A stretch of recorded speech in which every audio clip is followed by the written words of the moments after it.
Hey everyone! So today is May 27th and we're going to be reading part 12 of The One and Only Ivan. Today we're going to be reading pages 214 through 230. Okay, so let's go ahead and get our books open and let's get started. This is called Finally. Julia and George take the pictures to the ring, where there's enough room to see them all. An hour passes as they try to assemble my puzzle. Ruby's awakened now, and she and Bob and I watch. Ivan, Ruby says, is that a picture of me? Yes, I say proudly. Where am I supposed to be? That's a zoo, Ruby. See the walls and the grass and the people looking at you? Ruby squints. Who are all those other elephants? You haven't met yet. You haven't met them, I say. Yet. Oh, that's a very nice zoo, Ruby says, with a approving nod. Bob nudges me with his cold nose. It is indeed. In the ring, Julia pumps her fist in the air. Yes, she cries. I told you, Dad. There it is. H-O-M-E. Home.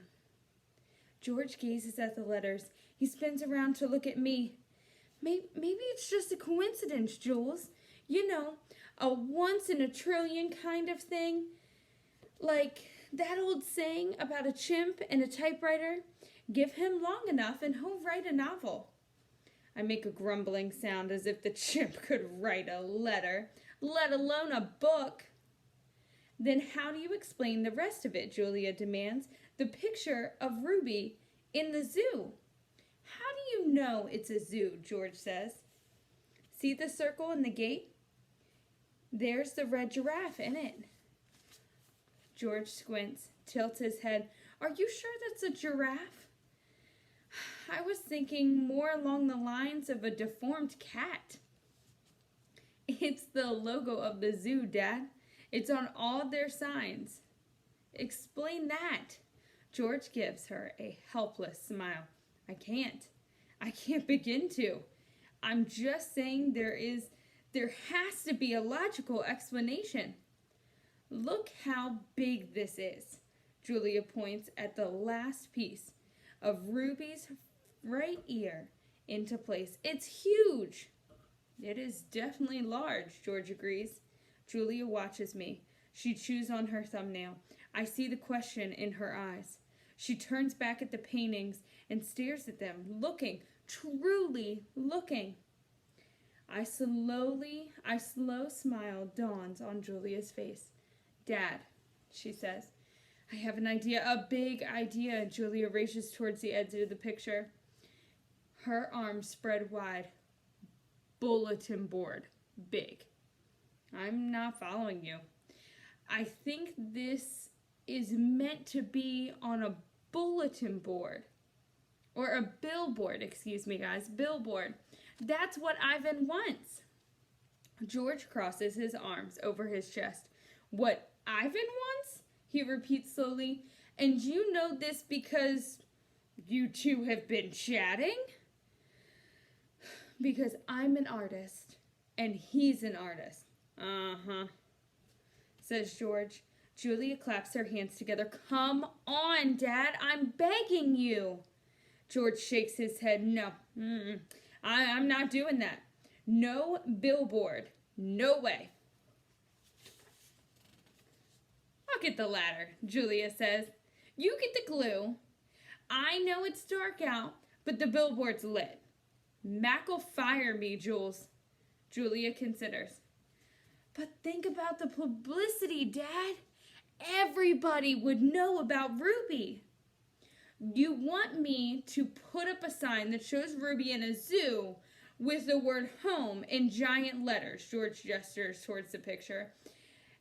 A sign that just happens to have been made by a gorilla. Exactly. And you want me to do it without Mac's permission? George asks. Exactly. No. George says, no way. Julia goes to the edge of the ring, carefully not to step on any of my paintings. She picks up Mac's claw stick. She walks back and hands it to her father. George runs a finger along the blade. She's just a baby, Dad. Don't you want to help her? But how would it help, Jules? Even if lots of people see Ivan's sign, it doesn't mean anything's going to change. I'm not exactly sure yet, Julia shakes her head. Maybe people will see the sign, and they'll know this isn't where Ruby belongs. Maybe they'll want to help too. George sighs. He looks at Ruby. She waves her trunk. It's a matter of principle, Dad. Principal.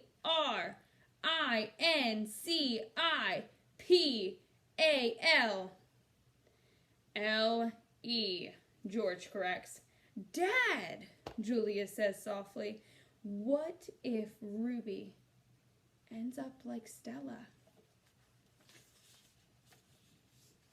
George looks at me, at Ruby, at Julia. He drops the claw stick. The ladder, he says quietly, It is in the storage locker. The next morning, I watch Mac's car slam to a halt in the parking lot. He leaps out. He stares at the billboard. His jaw is open. He doesn't move for a long time.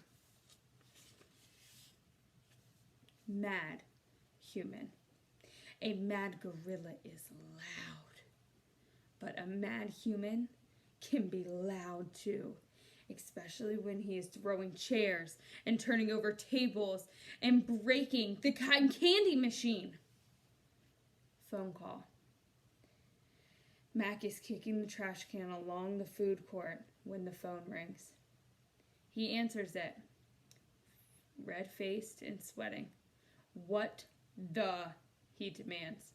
He glares at me. I don't know what you're, he starts to say, and then he stops. Who? Julia? Who? He asks. Oh, sure, George's kid. She's the one who called you. More talking, with the phone to his ear. Mac comes closer to my cage, eyeing me suspiciously. Yeah, he says. He paints. Sure. We've been selling his art for quite a while now. There's another long pause. Yeah, absolutely. It was my idea. Mac nods and a smile starts at the corner of his mouth. Photos? No problem. You want to see him in action? Come on down. You have a look. We're open 365 days a year. You can't miss us. We're right off I-95. Mac picks up the overturned trash can. Yeah, I think he'll be adding more pictures. It's a, what do they call it? A work in progress. When the call is done, Mac shakes his head. Impossible, he says. An hour later, the man with the camera comes to take my picture. He is from the local paper, the one Julia called. How about you take one of me with the elephant? Mac shrugs. He drapes his arm over Ruby's back, grinning. At the camera clicks. Perfect, the man says. Perfect, Mac agrees. A star again. A photo of my billboard is in the newspaper. Mac taps the story onto my window. Each day, more curious people arrive. They park in front of the billboard. They point, they shake their heads, they take photos. Then they come into the mall and buy my paintings. While visitors watch, I dip my fingers in fresh buckets of paint. I make pictures for the gift shop, pictures to add to the billboard, trees with birds, a newborn elephant with glittery black eyes, a squirrel, a bluebird, a worm. I even paint Bob, so he can be on the billboard too. I can tell he likes the picture, although he says, I didn't quite capture his distinguished nose. Every afternoon, Mac and George add my new pictures to the billboard. People slow their cars while they work. Drivers honk and wave. My gift shop pictures now cost $65 with frame. The Ape Artist. I have new names. People call me the Ape Artist, the Primate Picasso. I have visitors from morning till night, and so does Ruby. But nothing's changed for her. Every day at 2, 4, and 7, Ruby plots along the sawdust with Snickers on her back. Every night she has bad dreams. Bob, I say, after I've soothed Ruby to sleep with a story. My idea isn't working. Bob opens one eye. Be patient. I'm tired of being patient, I say. Interview. This evening, a man and woman come to interview Mac, and also George and Julia. The man has a large and heavy camera perched on his shoulder. He films me as I make my pictures. He films Ruby in her cage with her one foot roped to the bolt on the floor. Mind if I take a look around, he asks. Mac waves his hand. Be my guest. While Mac and the woman talk, the cameraman walks through the mall. He pans his camera right and left, up and down. When his eyes fall on the claw stick, he stops. He trains his camera on the gleaming blade. Then he moves on. The early news. Mac turns on the TV. We are the early news at 5 o'clock. Bob says, don't let it go to my head. There we all are. Mac, Ruby, me, George, and Julia. The billboard, the mall, the ring, and the claw stick. All right, so come back tomorrow and we'll see what happens next. I don't know, I wonder what happened to Mac. So let's see, tomorrow we're gonna do part 13. Okay, so go on Google Classrooms, get your assignment done, and I'll see you guys back here on Thursday. Bye.